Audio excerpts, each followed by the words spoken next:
পথে যতই বাধা আসুক, যতই মানুষ দূরে চলে যাক, যতই প্রার্থনা অপূর্ণ থেকে যাক, কিন্তু যা লেখা নেই তা হাজার চেয়েও পাওয়া যাবে না। লক্ষ চেষ্টা করো, লক্ষবার কাঁদো, লক্ষবার মানত করো, কিন্তু তা কেবল একটি স্বপ্ন হয়েই থেকে যাবে। জীবনের সবচেয়ে বড় শান্তি এই কথাতেই নিহিত যে মানুষ যেন চেষ্টা করে কিন্তু পরিণামকে স্বীকার করে। কারণ যা আমাদের জন্য নির্ধারিত তা কখনো অন্য কেউ পাবে না, এবং যা অন্য কারোর জন্য তা আমাদের জীবনে কখনো টিকবে না। এই সত্যকে মেনে নেওয়াই সেই অগ্নিপথে চলার সমান, যেখানে পুড়ে আত্মা পবিত্র হয়। যখন এই বোধ অন্তরে প্রতিষ্ঠিত হয়, তখন মন আর কাঁদে না, অভিযোগ করে না, তুলনাও করে না। সে কেবল বোঝে যে যা হারিয়ে গেছে তা কখনো আমার ছিলই না, আর যা পেয়েছি তা ঈশ্বরের উপহার। আর এই বোধই হল শান্তির চাবিকাঠি, এমন এক শান্তি যা বাইরে নয়, অন্তরে ফুটে ওঠে। এই সত্যকে আত্মস্থ করা যে জীবনের প্রতিটি মুহূর্ত, প্রতিটি ঘটনা, প্রতিটি মিলন এবং প্রতিটি বিচ্ছেদ এক বিশাল পরিকল্পনার অংশ, মনকে অপ্রয়োজনীয় বোঝা থেকে মুক্ত করে দেয়। আমরা প্রায়শই আমাদের বর্তমানকে অতীতের দুঃখ বা ভবিষ্যতের চিন্তা দিয়ে ভারী করে রাখি, কিন্তু যখন এই জ্ঞান হয় যে যা হওয়ার তা হবেই এবং যা হওয়ার নয় তা কখনো হবে না, তখন আমরা বর্তমান মুহূর্তে বাঁচতে শিখি। চেষ্টা করা আমাদের কর্ম, কিন্তু ফলের ওপর আমাদের অধিকার নেই। এই জ্ঞান আমাদের কর্মযোগী করে তোলে, যে কর্ম করে কিন্তু ফলের আসক্তি থেকে মুক্ত থাকে। এটাই নিষ্কাম কর্মের সার, যা গীতা আমাদের শেখায়। এই স্বীকৃতির মধ্যে এক অদ্ভুত স্বাধীনতা আছে, এক গভীর শান্তি আছে, যা সংসারের উত্থান পতন দ্বারা প্রভাবিত হয় না। প্রায়শই যখন সবকিছু কেড়ে নেওয়া হয়, সম্পর্ক, আপনজন, শব্দ, সাহারা, তখন জীবন আমাদের মৌনতার দিকে ঠেলে দেয়। আর এই মৌনতা কোনো শাস্তি নয়, বরং পরমাত্মার আমন্ত্রণ। কারণ যখন মনের কথা শোনার মতো কেউ থাকে না, তখনই আত্মা তার সবচেয়ে খাঁটি আরতিতে প্রভুকে ডাকে। প্রতিটি একাকিত্ব আত্মা থেকে পরমাত্মা পর্যন্ত একটি সেতু তৈরি করে, আর যে এটিকে গ্রহণ করে তার আর কারো প্রয়োজন হয় না। সে যেখানেই বসে সেখানেই প্রভুর উপস্থিতি অনুভব করে। যখন কেউ পাশে থাকে না, তখনই ঈশ্বর সবচেয়ে কাছে থাকেন। তিনি প্রতিটি শ্বাসে, প্রতিটি স্পন্দনে, প্রতিটি দৃষ্টিতে মিশে থাকেন। এই অনুভূতি শব্দের অতীত। এই বোধ কেবল তার কাছেই পৌঁছায় যে সবকিছু হারিয়েও প্রভুকে ভোলে না। আর যখন জীবনে ইঙ্গিত দেয় যে এখন কেবল ঈশ্বরই বাকি আছেন, তখন বোঝা উচিত যে আত্মার বিকাশ সেই মুহূর্ত থেকেই শুরু হয়। এটাই সেই মুহূর্ত যখন একজন সাধারণ মানুষ সাধকে পরিণত হয়। একটি পথভ্রষ্ট আত্মা এক জাগ্রত আত্মায় রূপান্তরিত হয়। এই মৌনতা কেবল বাইরের নীরবতা নয়, এটি অন্তরের সংলাপ। যখন সংসারের কোলাহল শান্ত হয়, তখনই আত্মার ধীর মধুর ধ্বনি শোনা যায়। এই মৌনতায় ভয় নেই, বরং এক গভীর বিশ্বাস থাকে, সেই অদৃশ্য শক্তির উপর বিশ্বাস যিনি সবকিছু পরিচালনা করছেন। একাকিত্বকে অভিশাপ মনে করার ভুল করো না, এটি পরমাত্মার সাথে ব্যক্তিগত সাক্ষাতের এক সুবর্ণ সুযোগ। এই একাকিত্বেই আত্মা তার আসল স্বরূপকে চেনে, নিজের নির্ভরতাকে বোঝে এবং অবশেষে সেই পরম উৎসের সাথে যুক্ত হয় যেখান থেকে সে এসেছে। যখন কোনো বস্তু, সম্পর্ক, সুযোগ বা ব্যক্তি হাত থেকে ফসকে যায়, তখন অনেক সময় আমরা তাকে নিজের ভেতরে বোঝার মতো বেঁধে রাখি। কিন্তু যদি তা ভাগ্যে না থাকতো, তবে তা কখনোই স্থায়ীভাবে আমাদের কাছে থাকতে পারত না। আর যদি তা চলে গিয়ে থাকে, তবে তার যাওয়াই আমাদের আত্মার যাত্রার জন্য প্রয়োজনীয় ছিল। প্রতিটি বিচ্ছেদ, প্রতিটি দূরত্ব আত্মার আগুনে পুড়ে তাকে আরো খাঁটি করার মাধ্যম। তাই যা কিছু চলে গেছে তাকে যেতে দাও, যা কিছু ভেঙে গেছে তাকে ভাঙাই থাকতে দাও। ভাঙা টুকরোগুলো আত্মাকে কষ্ট দেয়, কিন্তু ঈশ্বর কখনো কাউকে অপূর্ণ ছেড়ে দেন না। তিনি প্রতিটি শূন্যতার পরে নতুন কিছু পাঠান, কখনো অভিজ্ঞতা, কখনো জ্ঞান, কখনো একান্তে প্রভুর সাক্ষাৎকার। যা হাত থেকে চলে গেছে তা প্রয়োজনীয় ছিল না, যে সাথে থাকেনি সে ভবিষ্যতের অংশ ছিল না। তাই যা চলে গেছে তার জন্য শোক করো না, তাকে প্রভুর হাতে সঁপে দাও এবং যা অবশিষ্ট আছে তার মধ্যে প্রভুর কৃপা খুঁজে নাও। এই জ্ঞানই শান্তির দরজা খুলে দেয়। এটা বোঝা যে প্রতিটি শেষ একটি নতুন শুরুর ইঙ্গিত আমাদের মুক্ত করে। মোহ-ই বন্ধনের কারণ। যখন আমরা কোনো বস্তু বা ব্যক্তির প্রতি অতিরিক্ত মোহ করি, তখন তার চলে যাওয়া আমাদের অসহনীয় যন্ত্রণা দেয়। বৈরাগ্যের অর্থ সবকিছু ছেড়ে দেওয়া নয়, বরং আসক্তি থেকে মুক্ত হওয়া। যে চলে গেছে তার মধুর স্মৃতিগুলো যত্ন করে রাখো, কিন্তু তার চলে যাওয়ার দুঃখকে নিজের বর্তমানের ওপর প্রভাব ফেলতে দিও না। ঈশ্বর প্রতিটি খালি স্থান তার উপস্থিতি দিয়ে পূর্ণ করে দেন, যদি আমরা তাকে সেই অনুমতি দিই। প্রতিটি সেই মুহূর্তে যখন জীবন থেমে যায়, যখন সবকিছু স্থির হয়ে যায়, যখন সমস্ত দরজা বন্ধ হয়ে যায়, তখন ভেতর থেকে একটি আওয়াজ আসে, আরও একটু অপেক্ষা করো। অপেক্ষা কেবল সময় কাটানোর নাম নয়, এটি বিশ্বাসের অনুশীলন। অপেক্ষা সেই অবস্থা যখন তুমি কিছুই না হয়েও সব কিছু, কারণ তোমার ভরসা থাকে যে যা তোমার জন্য লেখা হয়েছে তা হারিয়ে যেতে পারে না। যা তোমার আত্মার ডাক তা ব্রহ্মাণ্ডে প্রতিধ্বনিত হচ্ছে, এবং ব্রহ্মাণ্ড যখন উত্তর দেবে তখন সেই উত্তর তোমার হৃদয়কে পূর্ণ করে দেবে। প্রতিটি অপেক্ষার সময় ঈশ্বরের পরিকল্পনা চলতে থাকে। তুমি দেখতে পাচ্ছ না, কিন্তু ওপরে কিছু একটা তৈরি হচ্ছে। যখন সময় পূর্ণ হবে তখন সেই আসবে যাকে তুমি হারিয়ে গেছে বলে মনে করছিলে, অথবা যার তুমি কল্পনাও করতে পারোনি। অপেক্ষা সেই করতে পারে যে ভেতর থেকে নিশ্চিত যে তার ভাগের সুখ তারই দিকে এগিয়ে আসছে। আর এই আশ্বাস আত্মাকে বিশাল করে তোলে, যেমন নদীকে ধারণকারী সাগর, যেমন অন্ধকারের ওপারে উদিত হওয়া প্রথম কিরণ। অপেক্ষার মধ্যে ধৈর্য এবং বিশ্বাস উভয়েরই সঙ্গম হয়। এটি নিষ্ক্রিয়তা নয়, বরং সক্রিয় আস্থা। এই অবস্থায় আমরা বাইরের পরিস্থিতির ওপর নিয়ন্ত্রণ হারিয়ে ফেলি, কিন্তু নিজের ভেতরের স্থিরতা বজায় রাখি। এটা জানা যে এক উচ্চতর শক্তি আমাদের জীবন পরিচালনা করছে, আমাদের অধৈর্য ও অস্থিরতা থেকে বাঁচায়। অপেক্ষার ফল প্রায়শই আমাদের প্রত্যাশার চেয়ে অনেক বেশি মধুর হয়, কারণ তা ঈশ্বরের দ্বারা নির্বাচিত, আমাদের সীমিত ইচ্ছার দ্বারা নয়। অনেক সময় আমরা ভাবি যে কোনো ব্যক্তি, ঘটনা, শব্দ, ব্যবহার, সাহারা বা সম্মান থেকে আমরা সুখ পাব, কিন্তু যখন জীবন এক এক করে সেই স্তম্ভগুলোকে ভেঙে ফেলে, তখন শেষে বোঝা যায় যে আসল সুখ তখনই আসে যখন ভেতরে কিছু পাওয়ার ইচ্ছা থাকে না। যখন প্রত্যাশা শেষ হয় তখন ভেতরে এক শূন্যতা জন্মায়, এবং সেই শূন্যতাতেই ঈশ্বর বাস করেন। আমরা যত প্রত্যাশা করি ততটাই দুঃখ পাই, কিন্তু যখন আমরা দিতে শিখি, বিনিময়ের আশা ছাড়া, সম্মানের আকাঙ্ক্ষা ছাড়া, মূল্যের হিসাব ছাড়া, তখন ভেতরে শান্তির শিকড় বিস্তার করে। এই সুখ বাইরের হাসি নয়, এক অভ্যন্তরীণ স্থিরতা। এটা সেই অবস্থা যখন কেউ যতই কিছু বলুক, কেউ যাই করুক, কেউ যতই দূরে চলে যাক, তুমি ভেতর থেকে নড়ে যাও না, কারণ তোমার আত্মা এখন আর কোনো প্রত্যাশার দাস নয়। এটাই আত্মনির্ভরতা, এটাই নির্লিপ্ততা, এটাই আসল সুখ। সংসারের বস্তু এবং সম্পর্ক ক্ষণিকের সুখ দিতে পারে, কিন্তু স্থায়ী আনন্দের উৎস তো ভেতরেই আছে। যখন আমরা নিজেদের খুশির জন্য বাইরের কারণের উপর নির্ভর করি, তখন আমরা সবসময় হতাশ হওয়ার ঝুঁকিতে থাকি। কিন্তু যখন আমরা আমাদের খুশির নিয়ন্ত্রণ নিজের ভেতরে নিয়ে নিই, প্রত্যাশা ত্যাগ করে সন্তুষ্টিকে গ্রহণ করি, তখন আমরা সত্যিকারের অর্থে স্বাধীন এবং সুখী হই। নির্লিপ্ততার অর্থ উদাসীনতা নয়, বরং অনাসক্ত প্রেম, ভালোবাসা, কিন্তু বিনিময়ে কিছু না চাওয়া। এটাই প্রেমের শুদ্ধতম রূপ, এবং এটাই স্থায়ী সুখের পথ। যখন জীবন অনেক কিছু কেড়ে নেয়, সম্পর্ক, স্বাস্থ্য, সামর্থ্য, স্বপ্ন, তখন যা অবশিষ্ট থাকে সেটাই সবচেয়ে মূল্যবান।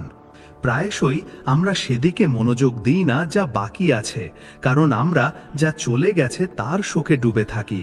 কিন্তু যা বাকি আছে তাতেই প্রভুর কৃপা লুকিয়ে থাকে। যদি শ্বাস চলতে থাকে তাহলে আত্মার কাজ এখনো অপূর্ণ নয়। যদি মন ভাবতে পারে তাহলে প্রভুর সাথে সংবাদ এখনো বাকি আছে। জীবনে যা কিছুই অবশিষ্ট আছে, তা শরীর হোক, দৃষ্টি হোক, অভিজ্ঞতা হোক, মৌনতা হোক, তাতেই জীবনের বাকি সুরটুকু লুকিয়ে আছে। এই সেই মুহূর্ত যখন আত্মা তার সবচেয়ে পবিত্র রূপে বিকশিত হয়। আর এই অবশিষ্ট মুহূর্তগুলো কম হয়েও অনেক বেশি। এদের গুরুত্ব শব্দ দিয়ে নয়, অভিজ্ঞতা দিয়ে বোঝা যায়।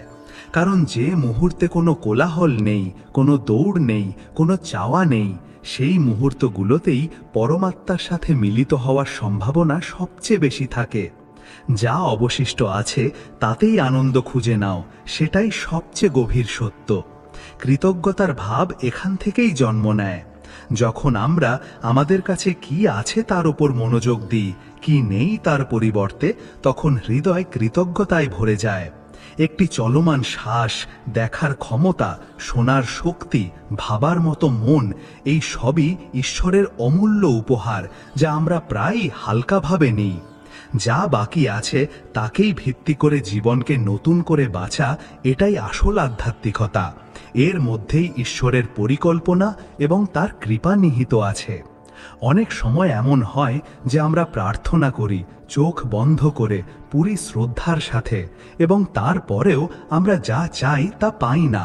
তখন আমরা ভাবি যে হয়তো প্রভু আমাদের কথা শোনেননি।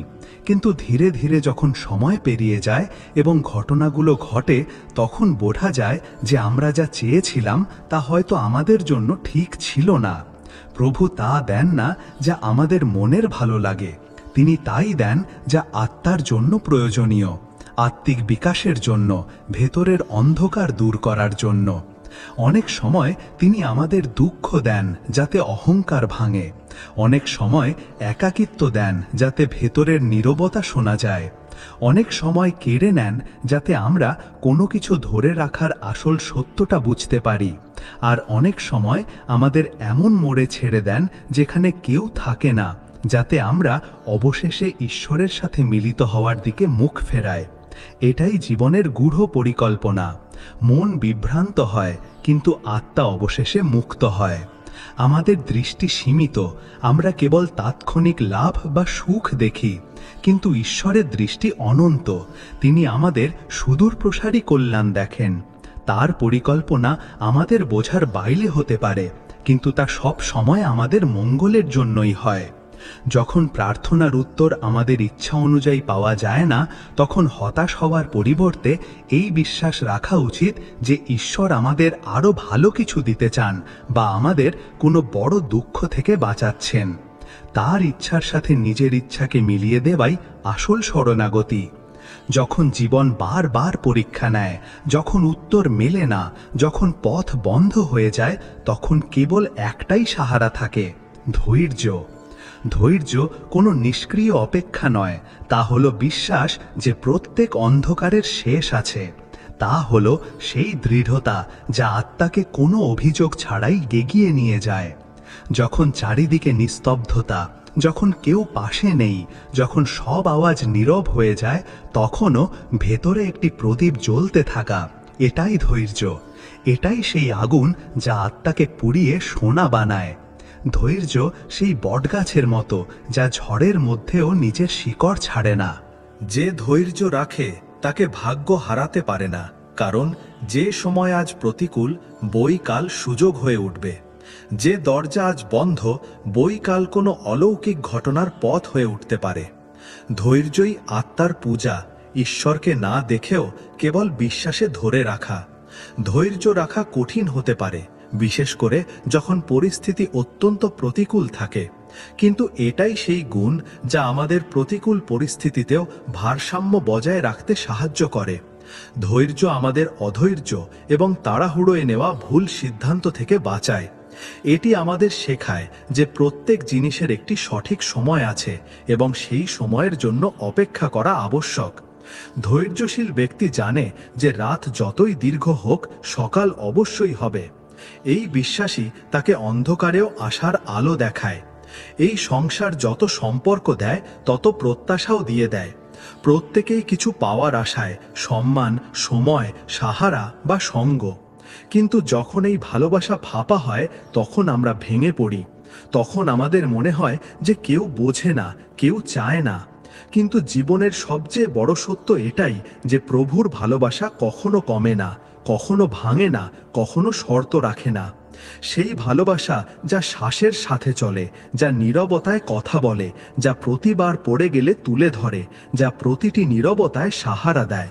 সেই ভালোবাসা যা মায়ের আঁচলের চেয়েও কোমল এবং পিতার ছায়ার চেয়েও বিশাল। যখন সারা দুনিয়া ছেড়ে দেয় তখন সেই ভালোবাসা অবশিষ্ট থাকে। আর যে আত্মা একবার সেই ভালোবাসা অনুভব করে তার আর অন্য কোনো ভালোবাসার প্রয়োজন থাকে না। এটাই সেই অনুভূতি যা আত্মাকে পূর্ণতা দেয়। সাংসারিক ভালোবাসা প্রায় স্বার্থের ওপর ভিত্তি করে এবং শর্ত দ্বারা আবদ্ধ থাকে, তাই তা স্থায়ী সুখ দিতে পারে না। কিন্তু ঈশ্বরের ভালোবাসা নিঃস্বার্থ এবং অসীম। তা আমাদের গুণ বা দোষের ওপর নির্ভর করে না। তা সব সময় উপলব্ধ, আমাদের কেবল তা অনুভব করার জন্য হৃদয় খুলতে হয়। যখন আমরা এই দিব্য প্রেম অনুভব করি তখন সাংসারিক ভালোবাসার অপূর্ণতা আমাদের কষ্ট দেয় না। আমরা বুঝতে পারি যে আসল এবং স্থায়ী ভালোবাসা কেবল পরমাত্মার কাছ থেকেই পাওয়া সম্ভব, এবং এই ভালোবাসাই আমাদের সত্যিকারের তৃপ্তি এবং সুরক্ষা দেয়। যখন আমরা সারা জীবন অন্যদের বুঝতে লেগে যাই, কে ভালো কে ভুল, কে কি করেছে কে কি করেনি, তখন শেষে শুধু বিভ্রান্তিই পাওয়া যায়। কিন্তু যখন আমরা নিজেকে বুঝতে বসি, নিজের ভয়, নিজের প্রত্যাশা, নিজের দুর্বলতা, নিজের শক্তি, তখন আসল সাধনা শুরু হয়। আত্মার মন্দির বাইরে নয়, ভেতরে। প্রতিদিন যে কষ্ট উৎপন্ন হয় তা কেবল ভেতরের আয়না পরিষ্কার করার জন্য। যতক্ষণ আমরা অন্যদের মধ্যে দোষ খুঁজতে থাকব ততক্ষণ ভেতরের অন্ধকার দূর হবে না।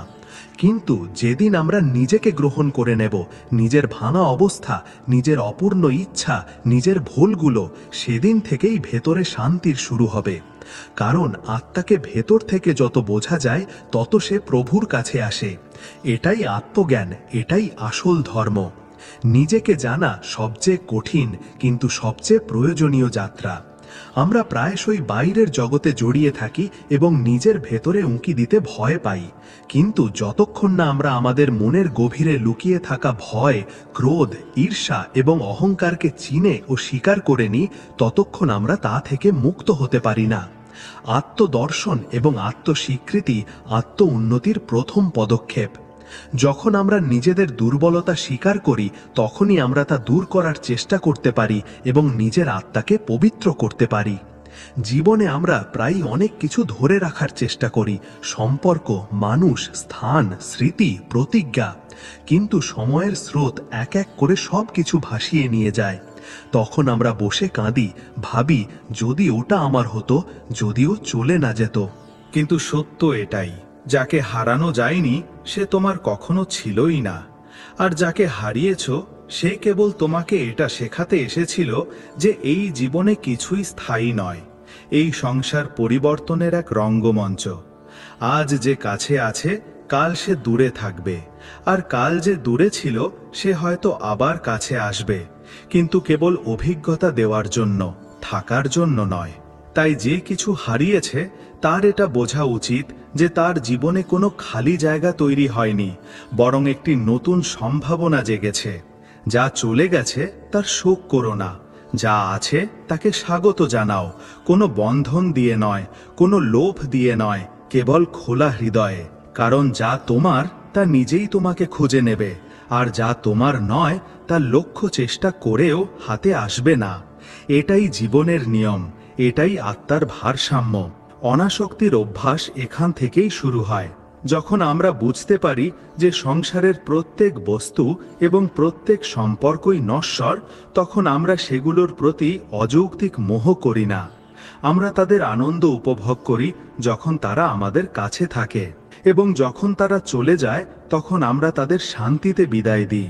এই বোধ আমাদের দুঃখ থেকে বাঁচায় এবং জীবনের স্রোতের সাথে বইতে শেখায়। ধরে রাখার চেষ্টা আমাদের বাঁধে, ছেড়ে দেওয়ার ভাব আমাদের মুক্ত করে। অনেক সময় এমন হয় যে আমরা যতই বলি, যতই বোঝাই, সামনের জন আমাদের ভাবনা বোঝে না। শব্দগুলো ফাঁপা মনে হতে থাকে, ব্যাখ্যা অর্থহীন মনে হয়, আর তখন মন আহত হয়, আত্মা ক্লান্ত হয়ে পড়ে। কিন্তু সেই সময়ে নীরবতাকে গ্রহণ করাই পরম উত্তর। নীরবতা তা নয় যা ভয় থেকে জন্মায়, নীরবতা তা যা আত্মার বোধ থেকে উৎপন্ন হয়। যখন তোমার মনে হতে থাকে যে তোমার ভেতরের ভাবনাগুলো দুনিয়া বুঝতে পারছে না, তখন প্রভুকে ডাকো, কারণ তিনি নীরবতার ভাষা শোনেন। যখন তুমি নীরব হয়ে যাও, তখন ব্রহ্মাণ্ড তোমার অন্তরের কথা শুনতে শুরু করে। প্রতিটি ভাবনা যা তুমি শব্দে প্রকাশ করনি, তা নীরবতায় ঈশ্বরের কাছে পৌঁছায়। নীরবতায় কোনো তর্ক নেই, কোনো প্রত্যাশা নেই, কেবল সমর্পণ আছে। আর এই সমর্পণই আত্মার সর্বোচ্চ অবস্থা। তাই যখন কেউ তোমাকে বোঝে না, তখন দুঃখী হইও না। নীরবতার চেয়ে বড় কোনো উত্তর নেই, এবং নীরবতার চেয়ে বড় কোনো সংবাদও নেই। কখনো কখনো শব্দের চেয়েও নীরবতা বেশি শক্তিশালী হয়। যেখানে শব্দ বিভ্রান্তি সৃষ্টি করতে পারে, সেখানে নীরবতা স্পষ্টতা আনতে পারে। যখন আমরা তর্ক বা সাফাই দেওয়ার চেষ্টা বন্ধ করে শান্ত হয়ে যাই, তখন আমরা নিজেদের শক্তি বাঁচাই এবং পরিস্থিতিকে ঈশ্বরের হাতে সঁপে দিই। ঈশ্বর আমাদের হৃদয়ের ভাষা বোঝেন, তার শব্দের প্রয়োজন হয় না। নীরবতায় করা প্রার্থনা প্রায়শই আরও গভীর এবং প্রভাবশালী হয়। এটি আমাদের বাইরের কোলাহল থেকে সরিয়ে অভ্যন্তরীণ শান্তি এবং ঈশ্বরের সাথে যুক্ত হওয়ার সুযোগ দেয়। জীবনে অনেক সময় আমরা এত বিভ্রান্ত হয়ে যাই যে মনে হয় যেন সব কিছু হারিয়ে গেছে। কোনো দিশা থাকে না, কোনো আশা দেখা যায় না, আর মন যেন এক অন্ধকারের গর্তে ডুবে যায়। কিন্তু আত্মার সর্বোচ্চ যাত্রা সেখান থেকেই শুরু হয়। যখন সব কিছু হারিয়ে যায়, তখনই নিজেকে পাওয়ার শুরু হয়। এই হারানো আসলে হারানো নয়, এটি এক ধরনের আত্মিক যাত্রা। এই জীবন তোমাকে বারবার ফেলে দেয়, যাতে তুমি ভেতরে উঁকি দাও এবং দেখো যে তুমি আসলে কে। আর যখন তুমি এটা চিনে ফেলো যে সবকিছু কেড়ে নিলেও তুমি বেঁচে থাকো, তখন তুমি মুক্ত হয়ে যাও। এই হারানোর অনুভূতি সেই দরজা যা আত্মাকে পরমাত্মার কাছে নিয়ে যায়। যেমন বীজ মাটিতে হারিয়ে গিয়েই অঙ্কুরিত হয়, তেমনি আত্মাকেও কখনো কখনো হারিয়ে যেতে হয়, যাতে সে ভেতর থেকে জেগে ওঠে এবং নিজের আসল স্বরূপকে চিনতে পারে। বিভ্রান্তি এবং দিশাহীনতার মুহূর্তগুলো আসলে আত্মার জন্য সুযোগ। যখন বাইরের সাহারা ভেঙে যায়, তখনই আমরা নিজেদের ভেতরের শক্তি খোঁজার জন্য অনুপ্রাণিত হই। এই হারানো আসলে পুরনো পরিচয়, মিথ্যা অহংকার এবং অর্থহীন আসক্তিগুলোর হারানো। যখন এই সব চলে যায়, তখনই আত্মা তার শুদ্ধ সনাতন রূপে প্রকট হয়। অন্ধকারই আলোর গুরুত্ব বুঝতে সাহায্য করে। ঠিক তেমনি হারানোর অভিজ্ঞতায় আমাদের নিজেদের অবিনাশী স্বরূপের বোধ করায়। এই সংসারে প্রত্যেকেই সংঘাত করে, কেউ শব্দ দিয়ে, কেউ পরিস্থিতি দিয়ে, কেউ আপনজনদের সাথে, কেউ নিজের সাথে। কিন্তু যা সবচেয়ে গভীর বিজয়, তা বাইরে নয়, ভেতরে হয়। যে কষ্ট সহ্য করে নিয়েছে, যে উপেক্ষাকে বোধে পরিণত করেছে, যে অপমানকে আত্মবলে রূপান্তরিত করেছে, সেই আসল বিজয়ী। সহ্য করা দুর্বলতা নয়, বরং ভেতরে সেই শক্তি যা প্রত্যেক ঝড়কে চুপচাপ পার করে দেয়। যে সহ্য করতে পারে সে ভাঙে না, সে গভীরতা পায়। যেমন নদী পাথরের সাথে ধাক্কা খেয়েও বয়ে চলে, তেমনি যে আত্মা সহ্য করতে শেখে, সে সময়ের প্রত্যেক পরীক্ষাকে পার করে যায়। আর সবচেয়ে সুন্দর কথা হলো, যে জীবনে অনেক সহ্য করেছে, সে অন্যদের সবচেয়ে বেশি স্বস্তি দেয়। তার নীরবতাও সান্ত্বনা দেয়, তার চোখও দোয়া হয়ে যায়। তাই যদি জীবন তোমাকে সহ্য করার পরীক্ষা দেয়, তবে জেনে রেখো, ঈশ্বর তোমাকে শক্তিশালী নয়, মহান বানাচ্ছেন। সহন শক্তি আত্মার একটি গুরুত্বপূর্ণ গুণ। এটি আমাদের প্রতিকূল পরিস্থিতিতেও শান্ত এবং স্থির থাকার ক্ষমতা দেয়। যখন আমরা অভিযোগ ছাড়া, বিদ্রোহ ছাড়া জীবনের কষ্টগুলোকে গ্রহণ করতে শিখি, তখন আমাদের আত্মা পরিপক্ক হয়।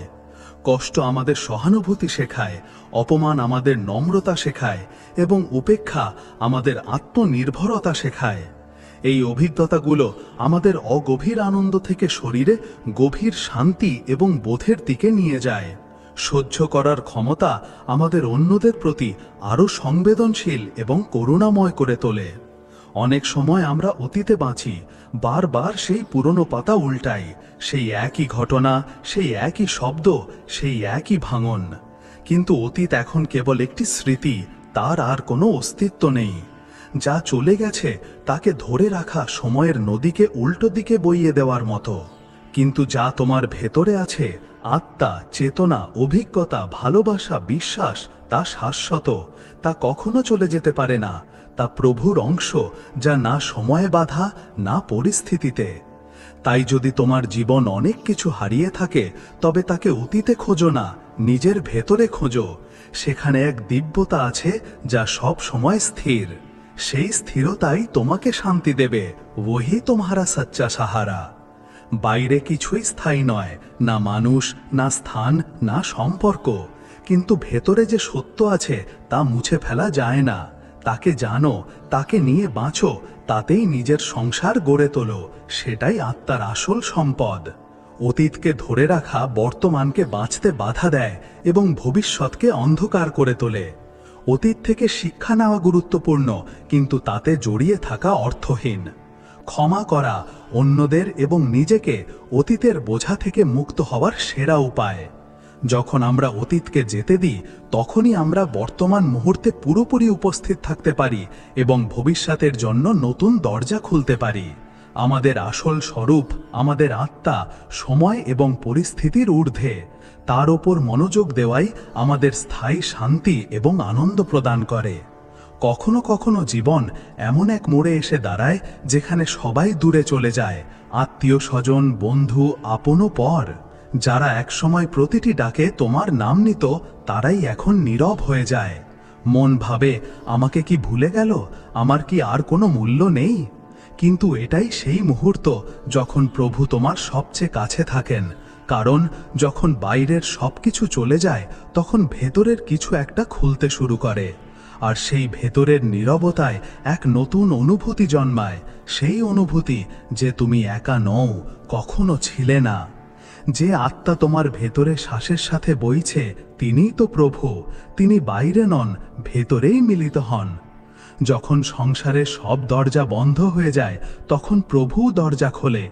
আর এই একাকিত্ব কোনো অভিশাপ নয়, এটি প্রভুর সাথে মিলিত হওয়ার আমন্ত্রণ।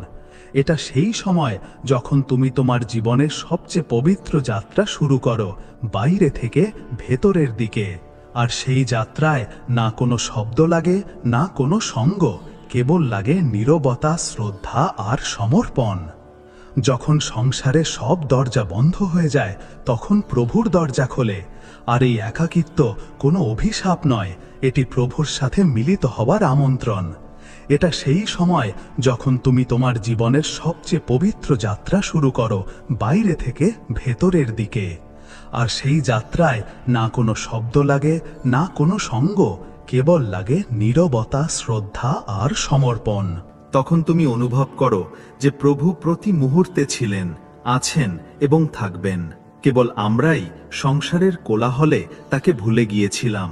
সামাজিক বিচ্ছিন্নতা প্রায়শই আধ্যাত্মিক নৈকট্যের দরজা খুলে দেয়। বার্ধক্যকে শারীরিক ক্ষয় হিসাবে না দেখে আত্মিক উন্নতির সুযোগ হিসাবে দেখা উচিত। বাইরের জগতের দৌড় কমে গেলে ভেতরের যাত্রার জন্য আরও বেশি সময় ও শান্তি পাওয়া যায়। এই অবস্থায় জীবনের অভিজ্ঞতার সারমর্ম বোঝা যায় এবং পার্থিব বস্তুর ক্ষণস্থায়িত্ব স্পষ্ট হয়ে ওঠে। ধ্যান, চিন্তন এবং ঈশ্বর স্মরণের জন্য এটিই সেরা সময়।